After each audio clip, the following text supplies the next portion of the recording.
ओम शांति। 2 अक्टूबर 2022 बाबा के अव्यक्त महावाक्य हैं। रिवाइज मुरली है 3 अक्टूबर 1992। मुरली का सार है, ब्राह्मण अर्थात सदा श्रेष्ठ भाग्य के अधिकारी। ब्राह्मण अर्थात सदा श्रेष्ठ भाग्य के अधिकारी। आज भाग्य विधाता बाप दादा अपने सर्व बच्चों का श्रेष्ठ भाग्य देख हर्षित हो रहे हैं। इतना श्रेष्ठ भाग्य और इतना सहज प्राप्त हो, ऐसा भाग्य सारे कल्प में सिवाय आप ब्राह्मण आत्माओं के और किसी का भी नहीं है। तो बाबा कहते इतना श्रेष्ठ भाग्य और मिला कैसे? इतनी सहज रीति से। तो बाबा कहते ऐसा श्रेष्ठ भाग्य सिवाय हम ब्राह्मण बच्चों के पूरे विश्व में और किसी का नहीं है।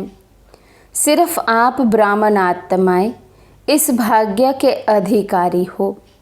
ये ब्राह्मण जन्म मिला ही है कल्प पहले के भाग्य अनुसार। जन्म ही श्रेष्ठ भाग्य के आधार पर है, क्योंकि ब्राह्मण जन्म स्वयं भगवान द्वारा होता है। अनादि बाप और आदि ब्रह्मा द्वारा ये अलौकिक जन्म प्राप्त हुआ है। अनादि बाप शिव बाबा और आदि ब्रह्मा बाबा के द्वारा हमारा ये अलौकिक जन्म हुआ है। जो जन्म ही भाग्य विधाता द्वारा हुआ हो, वे जन्म कितना भाग्यवान हुआ। अपने इस श्रेष्ठ भाग्य को सदा स्मृति में रख हर्षित रहते हो। सदा स्मृति प्रत्यक्ष स्वरूप में हो, सदा मन में इमर्ज करो। तो अपने इस श्रेष्ठ भाग्य की स्मृति में बाबा कहते सदा रहना है और सदा मन में इमर्ज रखना है। सिर्फ दिमाग में समाया हुआ है ऐसे नहीं, लेकिन हर चलन और चेहरे में स्मृति स्वरूप प्रत्यक्ष रूप में स्वयं को अनुभव हो और दूसरों को भी दिखाई दे कि इन्हों की चलन में, चेहरे में श्रेष्ठ भाग्य की लकीर स्पष्ट दिखाई देती है।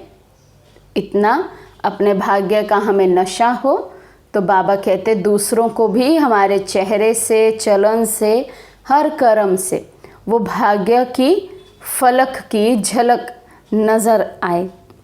कितने प्रकार के भाग्य प्राप्त हैं उसकी लिस्ट सदा मस्तक पर स्पष्ट हो। सिर्फ डायरी में लिस्ट नहीं हो, लेकिन मस्तक बीच भाग्य की लकीर चमकती हुई दिखाई दे। पहला भाग्य जन्म ही भाग्य विधाता द्वारा हुआ है। दूसरी बात, ऐसा किसी भी आत्मा व धर्म आत्मा, महान आत्मा का भाग्य नहीं जो स्वयं भगवान एक ही बाप भी हो, शिक्षक भी हो और सतगुरु भी हो। सारे कल्प में ऐसा कोई है? बाबा कहते ऐसा भाग्य, सबसे पहली पॉइंट नशे की, स्वयं भाग्य विधाता द्वारा मेरा भाग्य बनता है। और दूसरा बाबा कहते ऐसा भाग्य जो एक में ही बाप, शिक्षक और सतगुरु मिल जाए, ऐसा दुनिया में और किसी का भाग्य नहीं है। एक ही द्वारा बाप के संबंध से वर्षा प्राप्त है। शिक्षक के रूप से श्रेष्ठ पढ़ाई और पद की प्राप्ति है। सतगुरु के रूप में महामंत्र और वरदान की प्राप्ति है। वर्षे में सर्व खजानों का अधिकार प्राप्त किया है। सर्व खजाने हैं ना? कोई खजाने की कमी है? बाबा पूछ रहे हैं बाबा से, सर्व खजाने हमने ले लिए हैं या किसी खजाने की कमी अभी रही हुई है? टीचर्स को कोई कमी है? मकान बड़ा होना चाहिए, जिज्ञासु अच्छे अच्छे होने चाहिए, ये कमी है? तो सभा में कहा नहीं है। जितनी सेवा निर्विघ्न बढ़ती है तो सेवा के साथ सेवा के साधन सहज और स्वतः बढ़ते ही हैं। बाप द्वारा वर्षा और श्रेष्ठ पालना मिल रही है। परमात्मा पालना कितनी ऊंची बात है।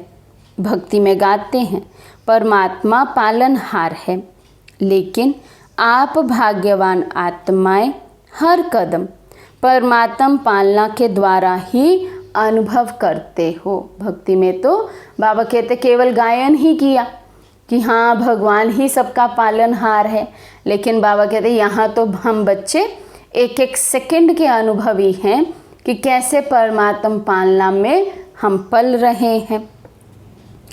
परमात्मा श्रीमत ही पालना है।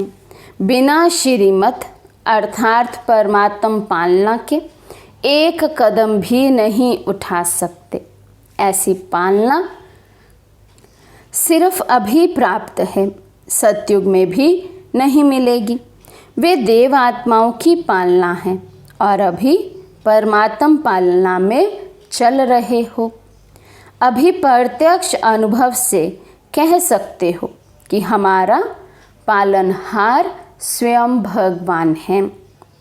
चाहे देश में हो चाहे विदेश में हो, लेकिन हर ब्राह्मण आत्मा फलक से कहेगी कि हमारा पालनहार परम आत्मा है। इतना नशा है कि कब मर्ज हो जाता है, कब इमर्ज हो जाता है। बाबा कहते सदा ऐसा नशा, इतना नशा रहता है, या ये नशा कभी इमर्ज या कभी मर्ज हो जाता है। जन्मते ही बेहद के खजानों से भरपूर हो अविनाशी वर्षे के अधिकार ले लिए। साथ साथ जन्मते ही त्रिकालदर्शी सत शिक्षक ने तीनों कालों की पढ़ाई कितनी सहज विधि से पढ़ाई, कितनी श्रेष्ठ पढ़ाई है, और पढ़ाने वाला भी कितना श्रेष्ठ है। लेकिन पढ़ाया किन्हों को? बाबा कहते पढ़ाई कितनी श्रेष्ठ है, पढ़ाने वाला भी श्रेष्ठ से श्रेष्ठ है, लेकिन पढ़ाया किनको? जिनकी दुनिया में कोई वैल्यू नहीं थी, क्योंकि माताओं की बहनों की वैल्यू तो बाबा ने ही आकर की है। बाबा कहते जिन्हों में दुनिया की उम्मीद नहीं है उन्हों को उम्मीदवार बनाया। ना सिर्फ पढ़ाया, लेकिन पढ़ाई पढ़ने का लक्ष्य ही है ऊंच से ऊंच पद प्राप्त करना। परमात्मा पढ़ाई से जो श्रेष्ठ पद प्राप्त कर रहे हो, ऐसा पद सारे वर्ल्ड के ऊंचे ते ऊंचे पद के आगे कितना श्रेष्ठ है। अनादि सृष्टि चक्र के अंदर द्वापर से लेकर अभी तक जो भी विनाशी पद प्राप्त हुए हैं, उन्हों में सर्वश्रेष्ठ पद पहले राज्य पद गाया हुआ है। लेकिन आपके राज्य पद के आगे वे राज्य पद क्या है? श्रेष्ठ है। आजकल का श्रेष्ठ ते श्रेष्ठ पद प्रेसिडेंट, प्राइम मिनिस्टर है। बड़े ते बड़ी पढ़ाई द्वारा फिलॉसफर बनेंगे, चेयरमैन, डायरेक्टर आदि बन जाएंगे, बड़े ते बड़े ऑफिसर बन जाएंगे। लेकिन ये सब पद आपके आगे क्या हैं? आपको एक जन्म में जन्म जन्म के लिए श्रेष्ठ पद प्राप्त होने की परमात्म गारंटी है, और इस एक जन्म की पढ़ाई द्वारा एक जन्म भी पद प्राप्त कराने की कोई गारंटी नहीं। यहाँ पर बाबा कहते ये पढ़ाई पढ़ेंगे तो भगवान भी गारंटी करते हैं, अच्छे से पढ़ेंगे तो कई जन्मों तक ऊंच और श्रेष्ठ पद की प्राप्ति होगी। बाबा कहते जो दुनियावी पढ़ाई है, भले कोई कितने भी अच्छे से पढ़े, लेकिन गारंटी तो नहीं है कि ऊंच पद की प्राप्ति होगी। आप कितने भाग्यवान हो जो पद भी सर्वश्रेष्ठ और एक जन्म की पढ़ाई और अनेक जन्म पद की प्राप्ति। तो भाग्य है ना, चेहरे से दिखाई देता है, चलन से दिखाई देता है। बाबा कहते इतना श्रेष्ठ भाग्य है तो अपने को चेक करें, क्या मेरे चेहरे और चलन से ये श्रेष्ठ भाग्य, ये नशा नज़र आता है? क्योंकि चाल से मनुष्य के हाल का पता लगता है। ऐसी चाल है जो आपके इतने श्रेष्ठ भाग्य का हाल दिखाई देवे, या अभी साधारण लगते हो? क्या है? साधारणता में महानता दिखाई दे। जब आपके जड़ चित्र अभी तक महानता का अनुभव कराते हैं, अब भी कैसी भी आत्मा को लक्ष्मी नारायण व सीताराम व देवियाँ बना देते हैं, तो साधारण व्यक्ति में भी महानता का अनुभव कर सिर झुकाते हैं ना। जानते भी हैं कि ये वास्तव में नारायण व राम आदि नहीं हैं, बनावटी हैं, फिर भी उस समय महानता को सिर झुकाते हैं, नमन पूजन करते हैं। लेकिन आप तो स्वयं चैतन्य देव देवियों की आत्माएं हो। आप चैतन्य आत्माओं से कितनी महानता की अनुभूति होनी चाहिए? बाबा पूछते होती है। आपके श्रेष्ठ भाग्य को मन से नमस्कार करें, हाथ व सिर से नहीं, लेकिन मन से आपके भाग्य का अनुभव कर स्वयं भी खुशी में नाचें। इतनी श्रेष्ठ पढ़ाई की प्राप्ति श्रेष्ठ भाग्य है। वो लोग पढ़ाई पढ़ते ही हैं इस जीवन के शरीर निर्वाह अर्थ कमाई के लिए, जिसको सोर्स ऑफ इनकम कहा जाता है। आपकी पढ़ाई द्वारा सोर्स ऑफ इनकम कितना है? माला माल हो ना। आपकी इनकम का हिसाब क्या है? उनका हिसाब होगा लाखों में, करोड़ों में, लेकिन आपका हिसाब क्या है? आपकी कितनी इनकम है? कदम में पदम, हर एक कदम में हम ब्राह्मण आत्माएं पद्मों की कमाई जमा कर सकते हैं। तो सारे दिन में कितने कदम उठाते हो और कितने पदम जमा करते हो? इतनी कमाई और किसी की है? कितना बड़ा भाग्य है आपका।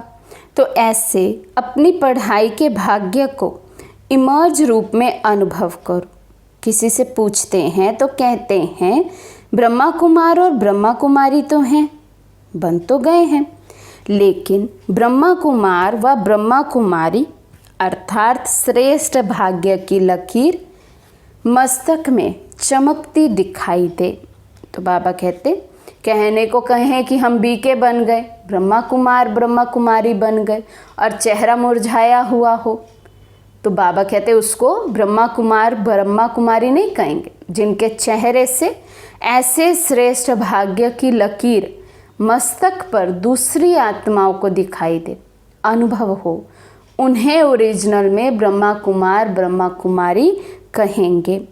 ऐसे नहीं कि ब्रह्मा कुमार व ब्रह्मा कुमारी तो हैं, लेकिन मिल जाएगा, कुछ तो बन ही जाएंगे, चल तो रहे ही हैं, बन तो गए ही हैं।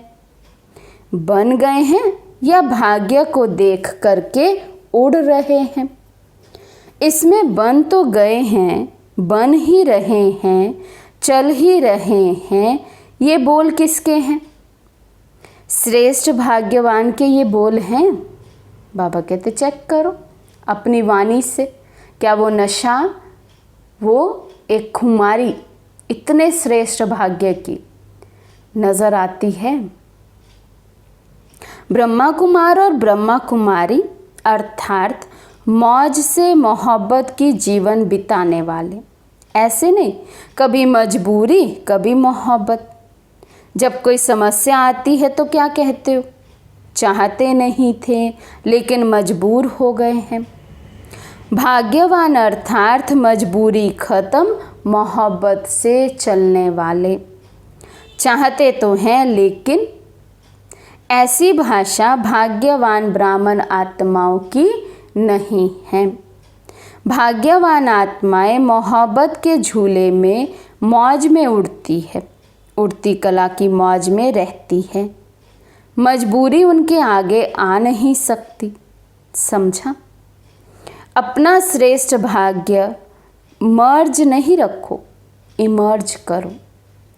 तीसरी बात, सतगुरु द्वारा क्या भाग्य प्राप्त हुआ? पहले तो महामंत्र मिला।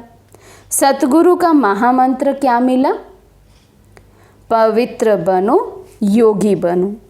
जन्मते ही ये महामंत्र सतगुरु द्वारा प्राप्त हुआ और यही महामंत्र सर्व प्राप्तियों की चाबी सर्व बच्चों को मिली।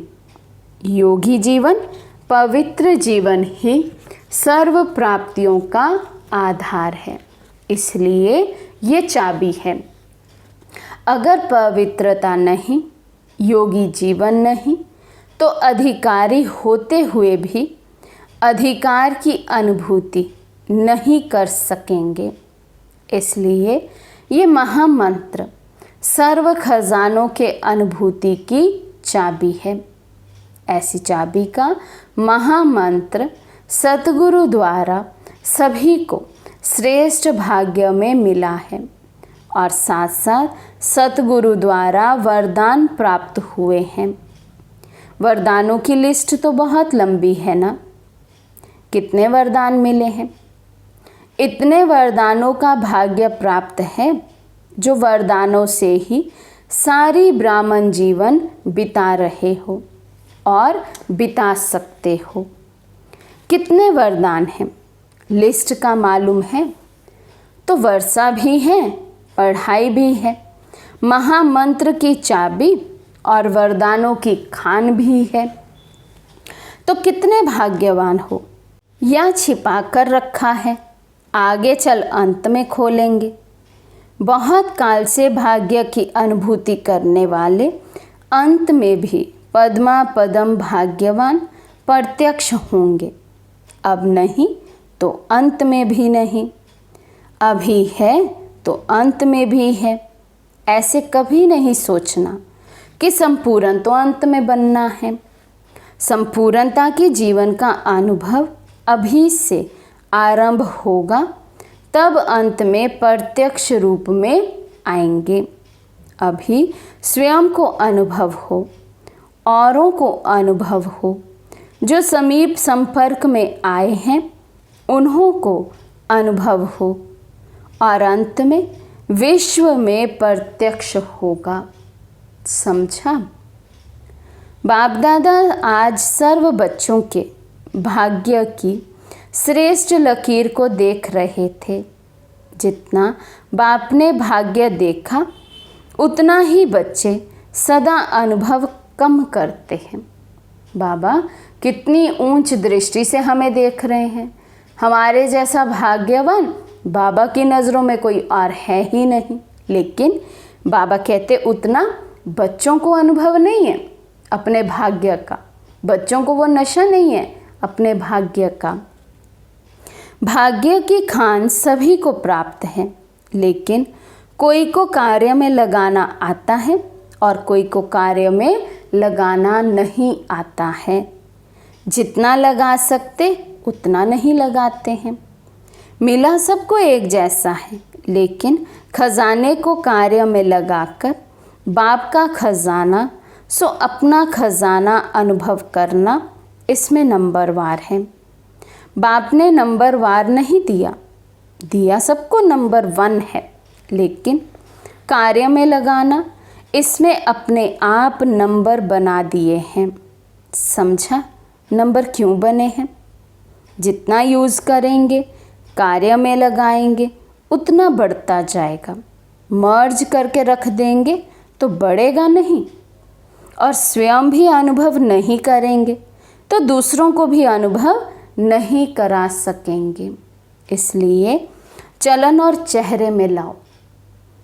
समझा क्या करना है? जो भी नंबर आवे अच्छा है। चलो 108 नहीं तो 16,000 में ही मिल जाए, कुछ तो बनेंगे। लेकिन 16,000 की माला सदा नहीं जपी जाती, कहाँ कहाँ और कभी कभी जपते हैं। 108 की माला तो सदा जपते रहते हैं। अब मैं कौन, ये स्वयं जानो।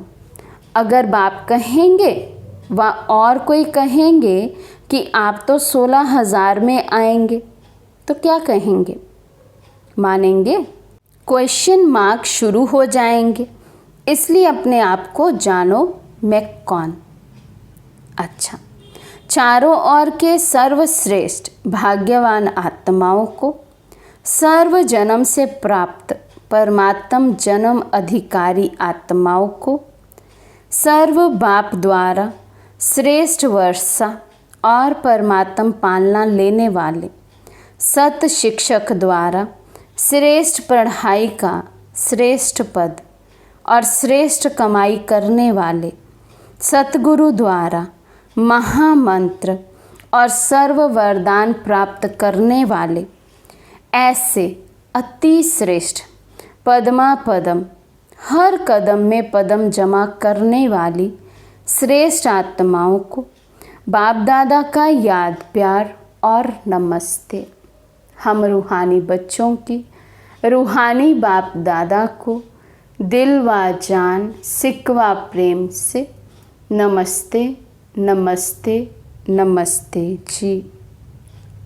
अव्यक्त बाप दादा से पर्सनल मुलाकात, यथार्थ सेवा व यथार्थ याद की निशानी है निर्विघ्न रहना और निर्विघ्न बनाना।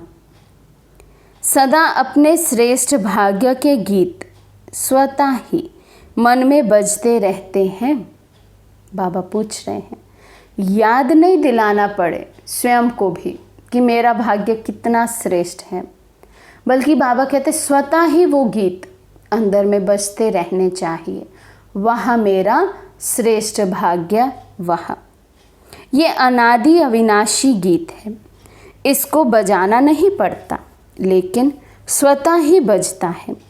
सदा ये गीत बजना अर्थात सदा ही अपने खुशी के खजाने को अनुभव करना। सदा खुश रहते हो। ब्राह्मणों का काम ही है खुश रहना और खुशी बांटना। इसी सेवा में सदा बिजी रहते हो व कभी भूल भी जाते हो। जब माया आती है फिर क्या करते हो? जितना समय माया रहती है उतना समय खुशी का गीत बंद हो जाता है।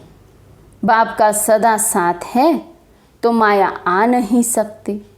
माया आने के पहले बाप का साथ अलग करके अकेला बनाती है, फिर वार करती है। बाबा कहते बाबा साथ हो फिर तो माया की भी हिम्मत नहीं कि वार कर जाए, बच्चों को हरा दे। तो माया भी सबसे पहले क्या करती?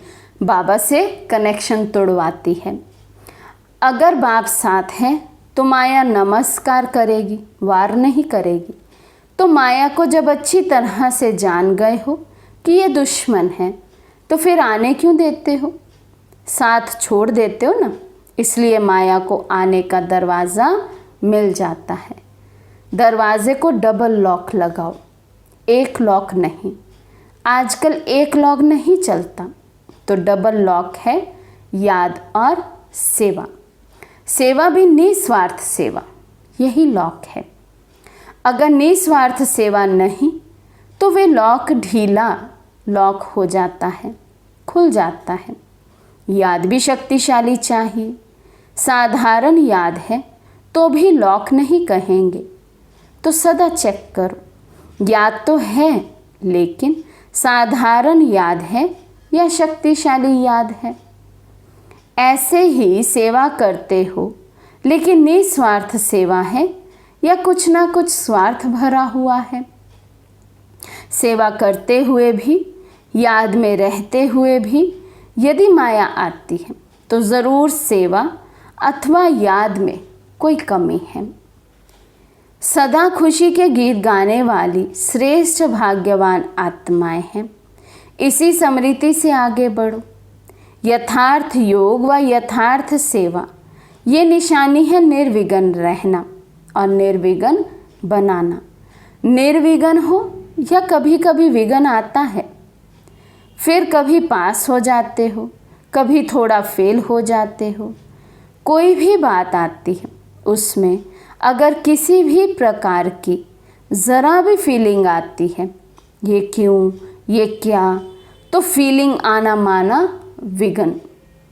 सदैव ये सोचो कि व्यर्थ फीलिंग से परे फीलिंग प्रूफ आत्मा बन जाए तो मायाजीत बन जाएंगे ना। फिर भी देखो, बाप के बन गए, बाप का बनना ये कितनी खुशी की बात है। कभी स्वप्न में भी नहीं सोचा कि भगवान के इतने समीप संबंध में आएंगे, लेकिन साकार में बन गए तो क्या याद रखेंगे। सदा खुशी के गीत गाने वाले ये खुशी के गीत कभी भी समाप्त नहीं हो सकते हैं। टीचर का अर्थ ही है अपने फीचर्स से सबको फरिश्ते के फीचर्स अनुभव कराने वाली। ऐसी टीचर्स हो, साधारण रूप नहीं दिखाई दे, सदा फरिश्ता रूप दिखाई दे। क्योंकि टीचर्स निमित्त हो ना, तो जो निमित्त बनते हैं वो जो स्वयं अनुभव करते हैं वे औरों को कराते हैं। ये भी भाग्य है जो निमित्त बने हो। अभी इसी भाग्य को स्वयं अनुभव में बढ़ाओ और दूसरों को अनुभव कराओ। सबसे विशेष बात, अनुभवी मूर्त बनो। अच्छा, आज का वरदान है, जिम्मेवारी की स्मृति द्वारा सदा अलर्ट रहने वाले, शुभ भावना शुभ कामना संपन्न भव। जिम्मेवारी की स्मृति द्वारा सदा अलर्ट रहने वाले, शुभ भावना शुभ कामना संपन्न भव।